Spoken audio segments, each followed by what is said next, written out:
என்னை உண்பவனுக்கு பசி இராது, தாகம் இராது, முடிவில்லா வாழ்வு உண்டு.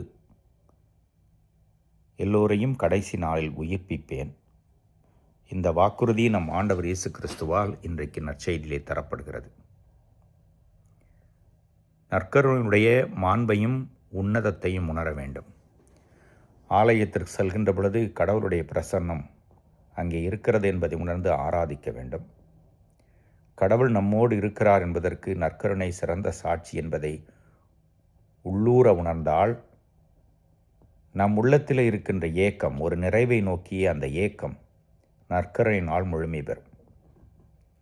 புனித ஜான் மரிய வியானி என்ற புனிதர் நற்கருணையை பற்றி சொல்கிற பொழுது, கடவுள் எதை வேண்டுமானாலும் கொடையாக கொடுத்திருக்கலாம், ஆனால் தன்னையே நற்கருணையிலே கொடையாக கொடுத்தது தான் சிறந்த பரிசு என்கிறார்.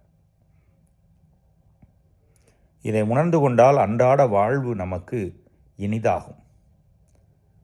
நம்முடைய எண்ணங்கள் பல நேரங்களிலே, நம்முடைய செயல்கள் சில நேரங்களிலே உலகத்தை மையமாக தான் இருக்கும். நான், எனது, இங்கே, இப்படி தான் போய்கொண்டிருக்கும். மேலுலகை நோக்கி நமது எண்ணத்தையும் செயலையும் திருப்பினால் நற்கருணையுடைய உன்னதத்தை உணர்ந்து அதனுடைய மதிப்பை உணர்ந்து வாழ்வோம். நற்கருணை உட்கொள்கின்ற பொழுது நாம் கடவுளோடு ஐக்கியமாகிறோம் என்பதை உணர்வோம். நற்கருணையிலே இயேசுவை ஆராதிக்கிற பொழுது கடவுள் நம்மோடு இருக்கிறார், துணையாக இருக்கிறார் என்பதை உணர்வோம். இயேசுவினுடைய இந்த வார்த்தைகளை மீண்டும் ஒரு முறை வாசித்து அசை போட்டு நற்கருணையிடம் நம்மை ஒப்புவிப்போம். இறைவன் என்றென்றும் வாழ்த்து பெறுவாராக.